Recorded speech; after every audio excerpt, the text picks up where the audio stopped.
কোনোবা নিউজ লাইভৰ মালিক হলে আপত্তি আছে, ক্ৰছ কাৰেণ্টৰ মালিক হলে আপত্তি নাই।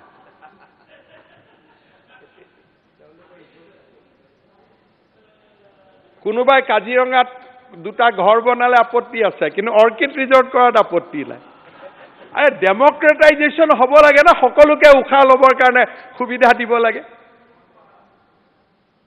অধ্যক্ষ মহোদয়, এটা ক'লেতো মানুহ আচৰিত হৈ যাব যে সৰ্বহাৰাও পৰ্টেলৰ মালিক হ'ব পাৰে নেকি।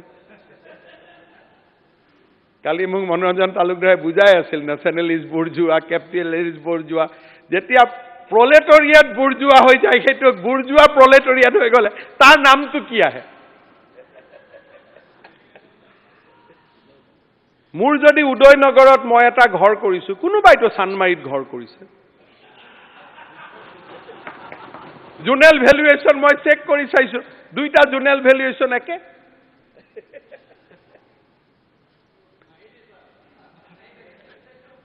প্ৰলেটৰিয়েট বুৰ্জোৱা হলে এইটো নেশ্যনেলিষ্ট বুৰ্জোৱা হ'ব নে কি বুৰ্জোৱা হ'ব, মই মনোৰঞ্জন তালুকদাৰৰ লগত কথা পাতিব লাগিব।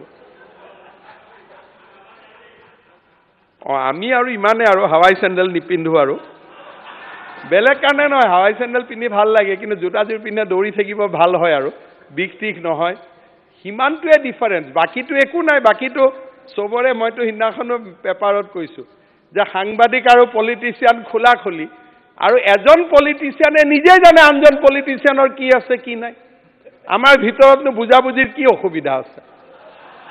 গ্যালাৰীৰ পৰা চাই থকা মানুহে নুবুজে, আমিতো নিজৰ ভিতৰততো চবেই বুজি থাকো আমাৰ ক'ত কি কাৰ কি আছে।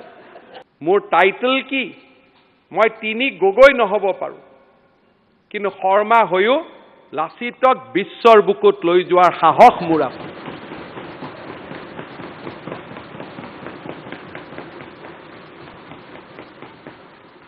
ফেচিষ্ট মানুহে টাইটেলে নকৰে, আৰু টাইটেলৰ ওপৰত প্ৰিমিয়াম লোৱাৰ চেষ্টাও নতুন প্ৰজন্মৰ সন্মুখত বন্ধ হৈ যাব লাগে। টাইটেলে প্ৰিমিয়াম নিদিয়ে।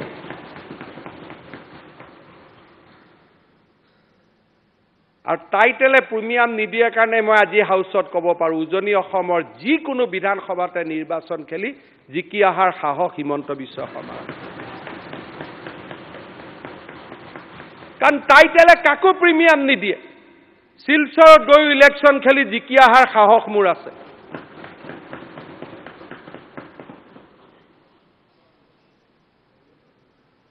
যদি টাইটেলে যদি প্ৰিমিয়াম দিলেহেঁতেন, তেনেকুৱা টাইটেলধাৰী লোকৰ দিনতেই বড়ো আন্দোলনৰ সমাপ্তি হ'লহেঁতেন। আপোনালোকে যাক সাম্প্ৰদায়িক বুলি ভাবে, সেইজন মুখ্যমন্ত্ৰীৰ কোলাত ওলমিবলৈ মাদ্ৰাছা পঢ়া ছাত্ৰ ছাত্ৰী সকলো আহে।